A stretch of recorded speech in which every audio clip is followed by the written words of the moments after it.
Պարոն Դանելյան, Արցախում վերջին 3 օրերի ընթացքում մի խումբ քաղաքացիներ հատում են անցակետ ադրբեջանական եւ վերադառնում են Հայաստան։ Այս մասին կարծեք թե Արցախից որևէ մեկնաբանություն չկա, թե ինչ գործընթաց է սկսվել։ Երեկ Նիկոլ Փաշինյանը կարծեք թե հուշեց, թե ինչ է տեղի ունենում, ասաց, որ իրեն հասած տեղեկություններով Արցախից Ադրբեջանը թողում է քաղաքացիներին դուրս գալ, բայց մուտք անելը Արցախ չի թողնում։ Ըստ էության ինչ է կատարվում, տեղահանություն, հայաթափում, սա ինչ գործընթացի սկիզբ կարելի է համարել։ Առաջինը դուք ասեցիք, որ այս գործող վարչապետը դա ասել է ըստ իրեն հասած տեղեկությունների, այսինքն Հայաստանը ղեկավարում է լրագրող, որ ինչ-որ տեղեկություններ են հայտնում, ինքը տեղեկացնում է հանրությանը,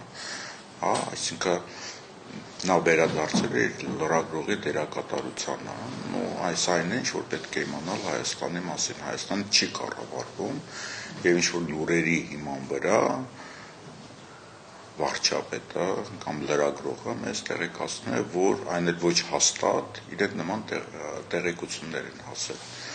Իսկ ինչ է կատարվում Արցախում, դա այն գլխից պարզ էր, երբ որ Լաչինի միջանցքը փակվել էր, դեռ այն ժամանակ ես էլ էի ասել, որ նպատակը հետևյալն է՝ փակելով ստեղծել մի անտանելի իրավիճակ բնակության համար, կտրել հոսանքը, գազը, սնունդը, ջուրնախնդիր արդեն, ինտերնետի լարերն են կընտրում, որը կապից զրկել է նշանակում այս դարում դա հոգեբանական մեծ հարված է, եւ ինչ-որ փուլից հետո միակողմանի բացել ճանապարհը, որպեսզի բնակչությունը այնտեղից դուրս գա։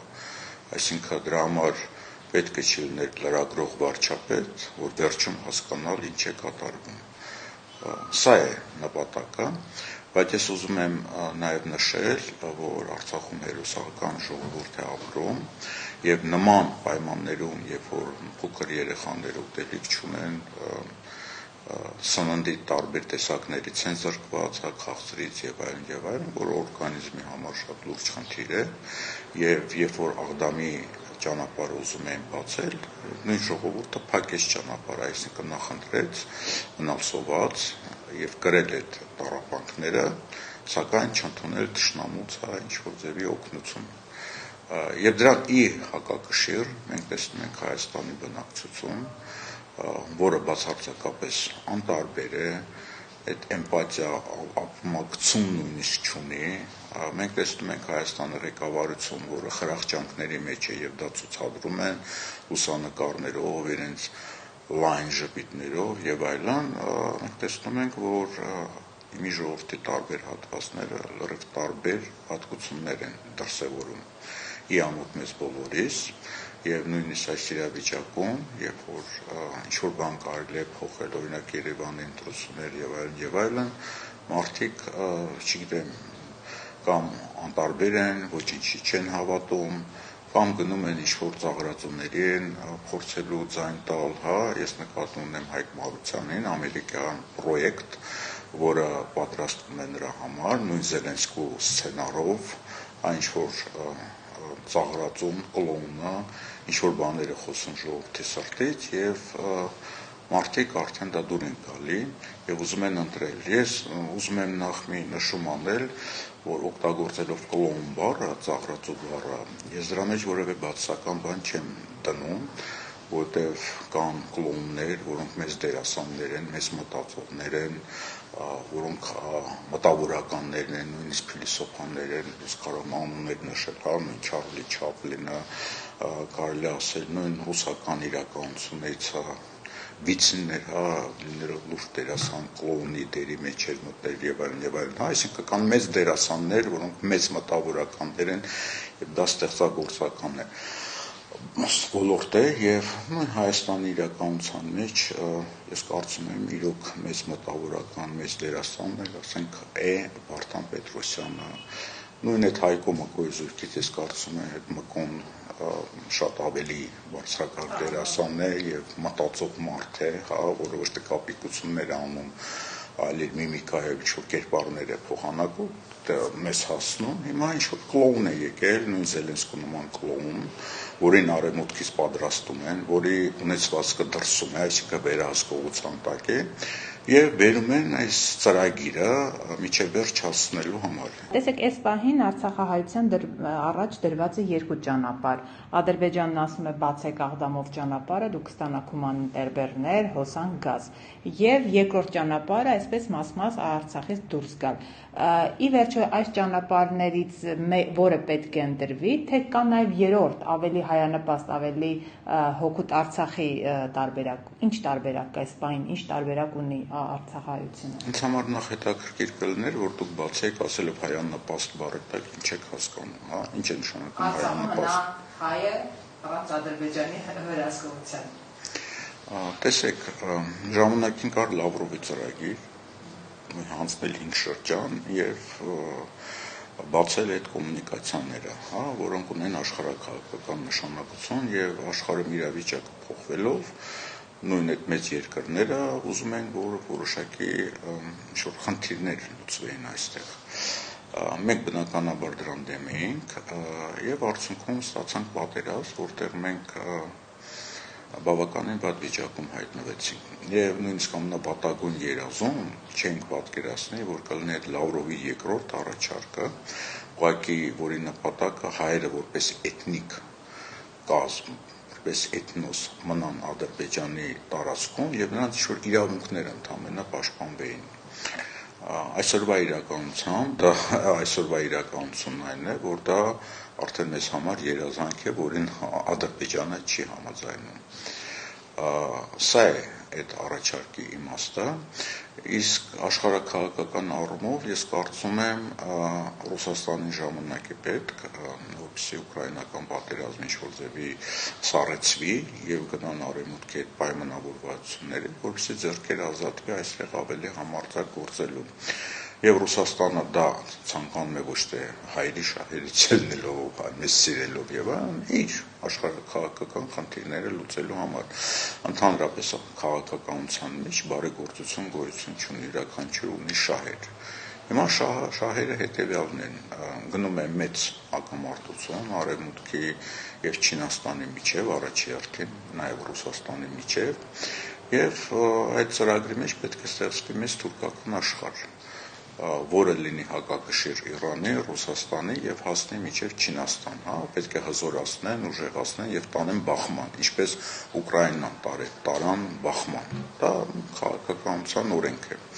Եվ այս ծրագրերի մեջ Հայաստանի գոյությունը տեղ չունի, որովհետեւ այդ թուրքական աշխարհ ստեղծելու համար առնվազն Սյունիքը պետք է լինի թուրքական։ Եվ Ադրբեջանը այս բանակցություններում Հայաստանի չի ճանաչում Հայաստանի տարածքային ամբողջականությունը, Սյունիքի խնդիրն է դրված։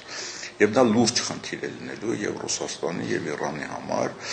իրենց համար ապագայում իրենց տարածքային ամբողջականությունը հարվածի տակ է դրվում։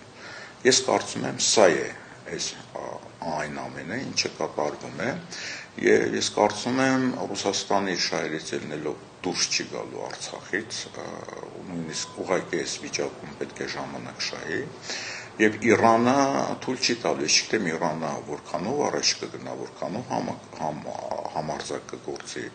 հաշվի առնելով իր վիճակը, բայց մյուս կողմից մենք տեսնում ենք, որ այլ տարածաշրջաններում, Սիրիայում եւ այլն բավականին համարձակ է գործում եւ գնում է հակամարտության ուղղակի, նույն Միացյալ Նահանգների հետ։ Ես կարծում եմ, որ այստեղ նույնպես այլ ելք չունեն, իրենք պետք է ինչ-որ ձևի գործեն եւ համարձակ լինեն։ Այսինքն ճիշտ հասկացա ես, այս պահին Ռուսաստանի ներկայությունն է Արցախում որոշելու որոշակի ելքեր, այսինքն ինչ ճանապարհով պետք է գրա Արցախը։ Եվ ներկայությունը դա նշանակում է, որ ինքը առիթ ունի Ադրբեջանի ֆորմալ տարածքում պահի զորամիավորում եւ նաեւ իր վերահսկողության տակ պահի Սյունիքը, հա, որտեղ ես չեմ ուզում ավելի շատ տարածվեց, որ դա ինչ նշանակություն ունի, որտեղ Ադրբեջանով անցնելիք Իրան-Ռուսաստան ճանապարհի հակակշիռ ինքը պետք է իր վերահսկողության տակ պահի Սյունիքը, նաեւ այդ Նախիջևան Ադրբեջան ճանապարհը, հա, որպես հակակշիռ եւ ազդելու եղանակ Ադրբեջանի եւ Թուրքիայի վրա եւ թույլ չտալ, որ արևմուտքը այստեղ մտնի։ Հիմա այս իրավիճակում մենք Հայաստանում ունենք մի կառավարություն,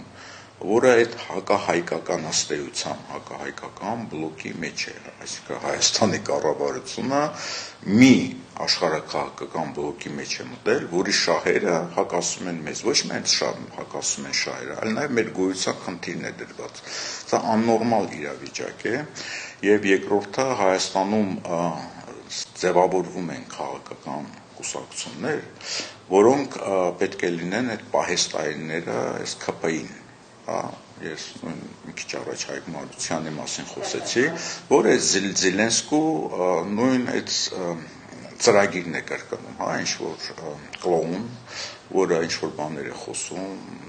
մարդկանց դուրը գալիս է, ծիծաղացնում է եւ գնում, ասենք, դառնում է քաղաքական գործիչ, հետո բերում են իշխանության եւ երկիրը աբերում է, ինչպես Ուկրաինան։ Մեր դեպքում ուղղակի Հայաստանը ոչ թե կավիրվի, այլ գոյություն չի ունենա։ Ինչ որ բանի հնարավոր է համարում, որ վերջերս տարածված այդ այսպես ասած Լավրովի պլանը իրագործվի, այսինքն բացվի Աղդամով ճանապարհը, հետո 24 ժամ հետո կամ 1 օր հետո, ինչպես առաջարկվում էր այդ ծրագրում, Լաչինի միջանցքը բացվի։ Սա իրատեսական ծրագիր է։ Հաշվի առնելով, որ այդ ծրագիրը առաջարկվել է, ենթադրում եմ, որ որոշակի պայմանավորվածություն այնուամենայնիվ կա, որ ի հակակշիռ բացել Լաչինի միջանցքը, բայց Հայաստանի լրագրող վարչապետը մեզ տեղեկացնում է, որ Լաչինի միջանցքը բացվելու նպատակը այն է, որ այն բացվի միակողմանի, որպեսզի այնտեղից բնակչությունը դուրս գա։ Հիմա լրագրողը այդպես է տեղեկացված եւ մեզ դա է փոխանցում։ Նաեւ ասաց, որ նոր առաջարկներ է խաղաղության փոխանցել Ադրբեջանին, հաշվի առնելով այն պահվածքը, որ այսօր Հայաստանի իշխանությունն է Արցախի հանդեպ, ինչ եք ասում, այդ առաջարկներում էլ ինչ է ավելացվել։ Ես չգիտեմ ինչ է ավելացվելու, այնտեղ հիմնական շեշտը դրվում է Արցախի բնակչության իրավունքների վրա, ենթադրում եմ դա է լինելու եւ քանի որ կա անվստահություն Ադրբեջանի հանդեպ, որ միջազգային վերահսկողություն դա լինի։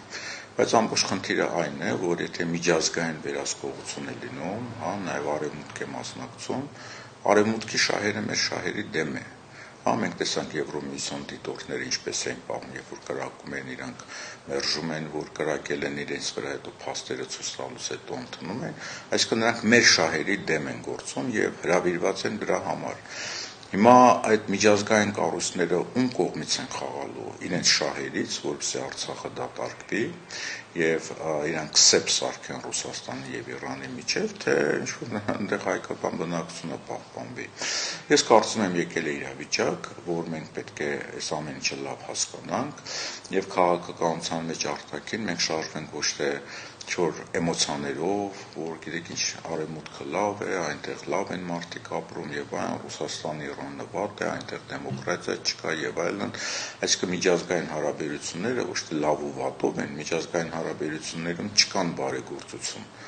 Միջազգային հարաբերությունները սառը հաշվարկ են հիմնված շահերի վրա։ Ցավոք սրտի այնպիսի իրավիճակ է ստեղծվել, որ արևմուտքի շահերը տանում են նրան, որ Հայաստանը որպես պետություն գոյություն չունենա։ Ասացիք իրավիճակը այնպիսին է, որ շատ բան կախված է նաև Ռուսաստանի դիրքորոշումից Արցախում։ Ինչ պետք է լինի կարճաժամկետ ապագայում, ինչ հարց պիտի լուծվի այս բանին։ Որքանով ես հասկանում եմ, որոշակի ձեր ասած այդ համաձայնությունը ձեռք բերվել, որ գոնե Լաչինով սնունդ տեղափոխվի, Աղդամով ինչ որ ճանապարհ բացվի երևի ռուսների վերահսկողությամբ, ինչ որ դա սիմվոլիկ երևի առաջերտի նշանակություն կունենա Աղդամի ճանապարհի բացումը։ Սա ինչ որ ժամանակավոր լուծում կարող է լինել, մոտակա մի 2-3 ամիսը դիմանալու համար, որովհետև ես կարծում եմ, եթե այս ձմռան դեմ, եթե Ուկրաինայում հրադադար լինի եւ այդ հարցը հետաձգվի ապագային, թե այնտեղ ինչ լուծումներ կարող են գտնել